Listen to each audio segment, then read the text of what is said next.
Do you hear it?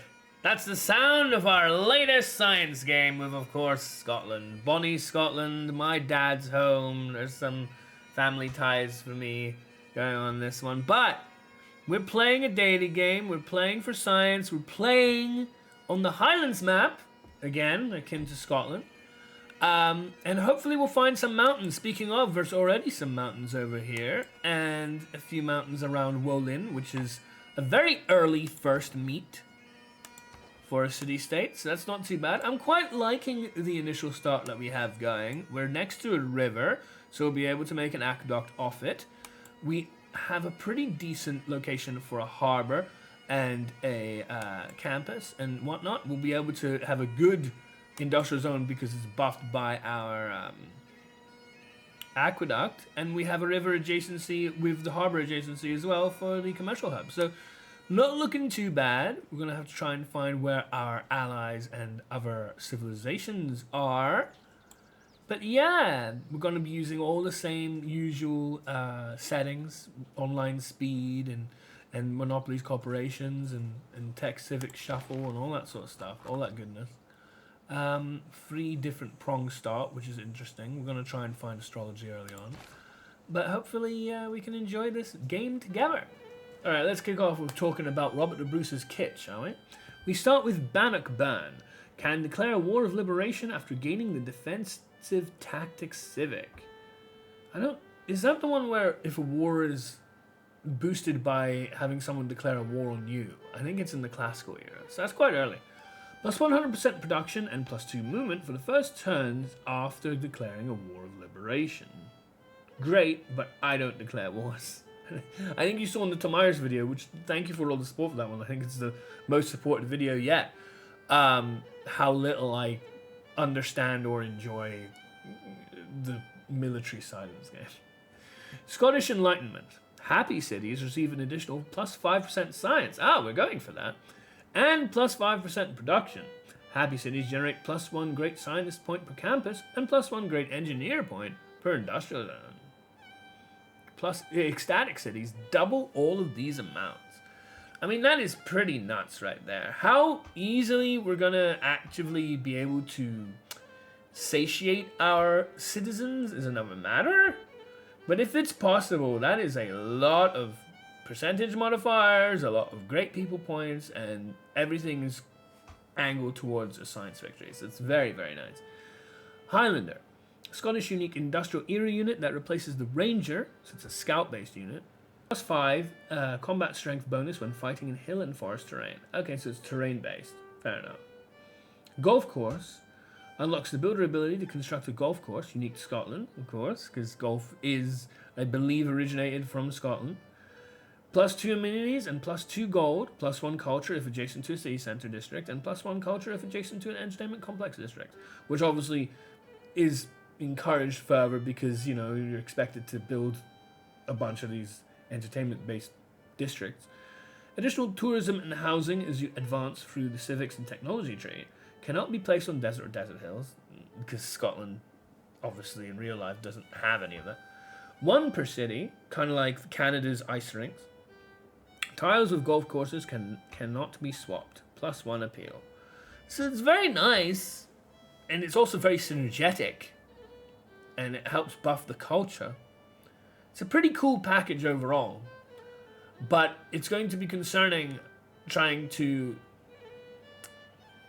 you know, utilize this at the same time as actually building the districts that we need, because we don't really want to be going out of our way to build entertainment complexes when we have campuses and industrial zones and potentially even preserves to build instead, and of course spaceports. So really cool package, I really like it, but it's not always necessarily the most wieldy.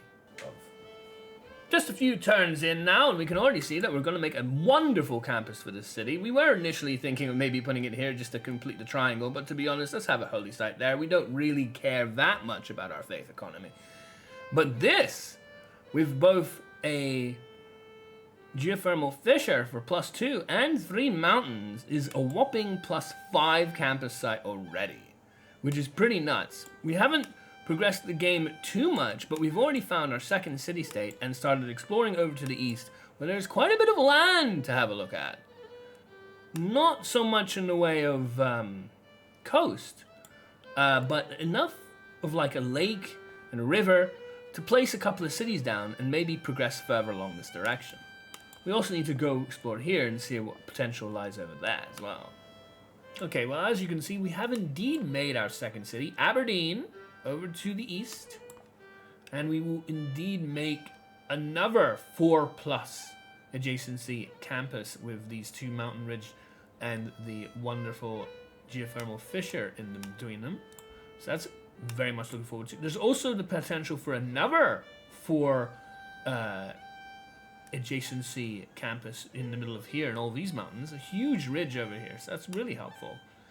But what I want to show is when opportunity knocks. So we're going to pass the turn and have a look at what happens over here. You know, you should always try and be in the vicinity for situations like this, just in case something good happens.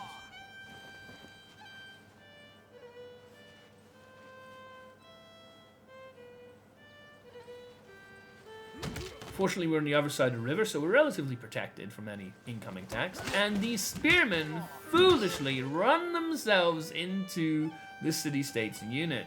So we very fortuitously get to boost our military tradition with a free barbarian camp. Perfect.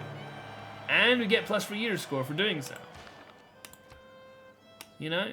This game is all about finding opportunities and making the most of them. And even something as simple as having a scout ready to take the vacant camp can be a world of difference for your early progression.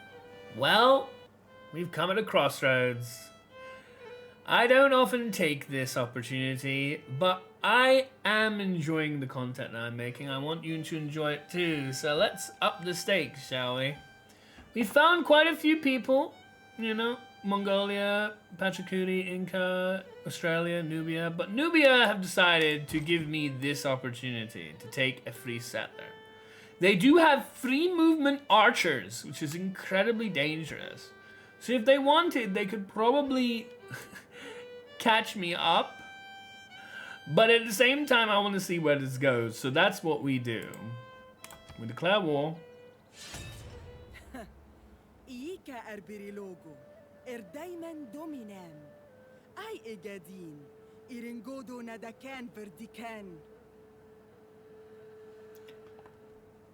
I mean, she's not wrong in some respects, but it's not the only thing I know. I know how to be opportunistic in the game when the opportunity arises. I very rarely take other civilization settlers, but if you're gonna present one right to me with no obvious way of countering me back, I'm gonna want to see what I can do.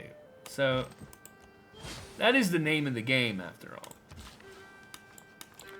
So find out what comes of our dangerous escapade as we try to leave Nubia's lands. Well, indeed we did manage to save our settler escapade and made a city all the way over here called Forest.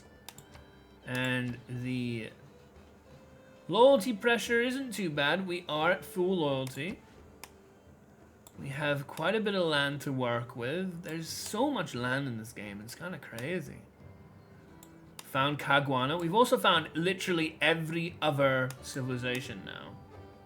But what I'd like to show in this crazy game, this one's been quite special, is a second opportunity with the United States to take yet another settler, where this time a lot safer. They're all the way over there. There are no units in our vicinity at all. And sure enough, why not? I must choose righteousness, peace. I choose righteousness. You didn't make a choice at all. I went to war with you so that I could do this. Thank you very much, Teddy. You're not in control here. And speaking of cities, holy, we have quite a few now. Spread over quite a large amount of land. Might even have over 10 by now. We are planning to make more as well. So, sit tight for that. So, as we reach a very important milestone in every science game, we have made our first spy! Woohoo! We're always going to be wanting to have quite a strong spy contingency with having built our intelligence agency, which is often the first spy that we make.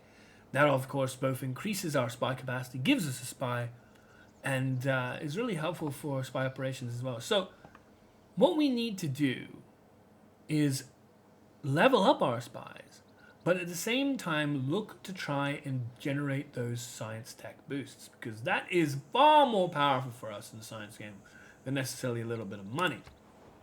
Our best bet is to go to Washington. Now, of course, it has a governor in it, which is, concerning, and it's size 20. So hopefully we'll be relatively safe to go here. It's a very dangerous place to go to, depending, you don't know how much spies. I think there is a little bit of an understanding as to the percentages to give you a little bit of a clue as to whether they have a spy residing there to counter spy against us. I think these are the regular values that you would get for a base spies operation between siphoning funds and stealing tech boosts, with a slight advantage to siphoning funds, which is again why I tend to like starting at least my spy missions with siphon funds, because it's one of the easiest ways to generate missions that reward you with promotions.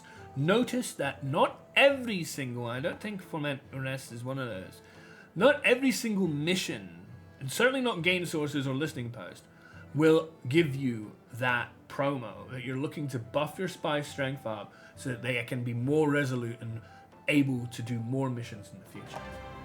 They say you can never have too many cities in a science game, especially, right? Well, I have like 15 of them.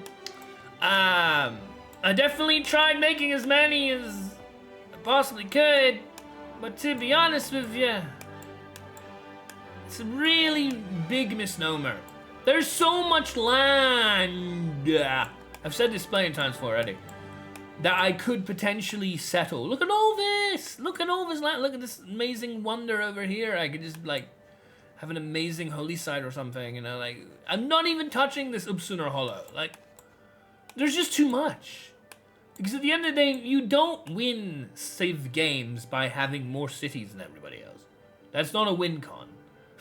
That doesn't help advance your science. That doesn't really. It may gross profit maybe up by a few, but like a very small margin, right? What you want to be doing is focusing on your game plan. This is a science game. So for that, we haven't built another settler. We've built Kilwa Klassik. Because while there may not be any science city-states, which is of course a shame, it would have been nicer if there was, Kilwa is going to help us boost that culture as with Rapper Nui, as you can see that. And that is really good because that will allow us to get to tertiary governments. And communism especially will give us more science, plus 10% science. It means we don't need to worry about not having Geneva. We have that instead. The sooner we get to that, the sooner we get more science, the sooner we can get to essential things like rocketry, which we found, the better. That is what the game is about. It's not about making a million cities, it's about finishing the science tech tree, and that's what we're gonna do. Kilwa is one of the most beautifully built cities in the world. The houses there are entirely made of wood, their rooftops out of rope grass, and it rains with great vigor.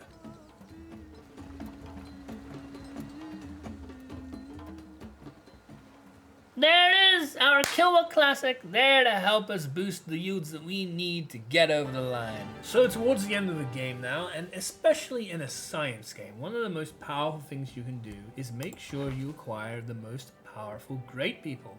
Science games especially in this way because the late great people, are really, really powerful and synergetic, and something which, since it's a race, you don't want anybody else to have. And one of those is Stephanie Kwolek. She, presumably, is an amazing scientist because plus 100% production towards space race projects is, literally the way you win the game. And fortunately, we have enough faith to do that. So we pick her up, and we get ready to make our project in Dumfries. You've noticed perhaps that I have reassigned Pingala. Of course, he offers that brilliant boost to science space race program projects for a particular city as well on top of that. And since this is our highest yielding production city, at 44 currently, but that will increase quite a bit, especially once you build spaceports. The production of cities tends to get a lot higher. This will do its production of the spaceport quicker than every other city currently going, because we are in that phase of the game now. And when it's done, while the other ones are still finishing their space ports, this will be able to quickly get through the first 3 or so, depending on our science tech tree, parts of the space race to complete, so that everybody is ready to do the final bit. Very latter stages here, but I just want to show you something before we finish. Look how many tech boosts we have, man. This is how a science game is supposed to look. All these only 1 turn. I want to get to this for the off-world missions to finish the game. I also need to get to smart materials because we've done the other projects. Like, that's so many tech boosts. And the combination of having nuclear espionage as well as a bunch of master spies that allow us to get access to all these tech boosts from other civs. Yes, sometimes you actually run out of other civs to get tech boosts from, but until that point, this is absolutely what you want to be doing.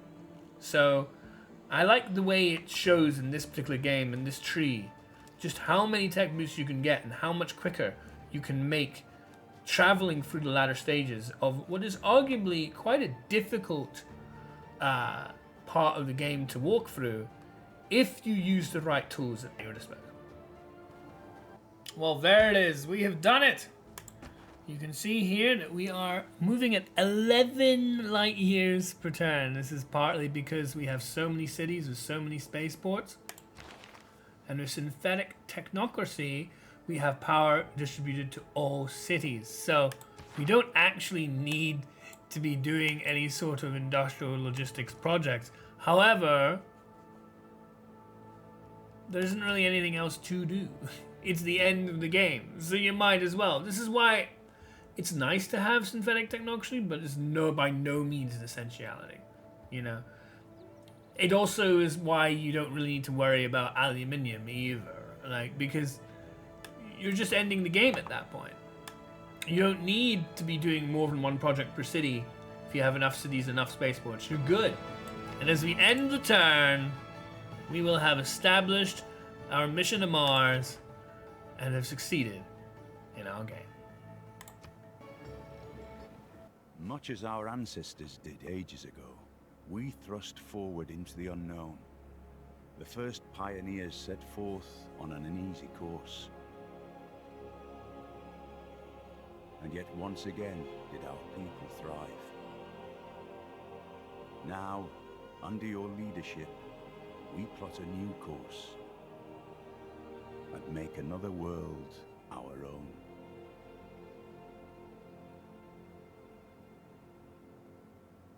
Thank you for joining me on this journey. I hope you enjoyed the video, and if you did, don't forget to like it, subscribe to the channel, maybe leave a comment below, let me know what you want to see in the future, and I look forward to seeing you then.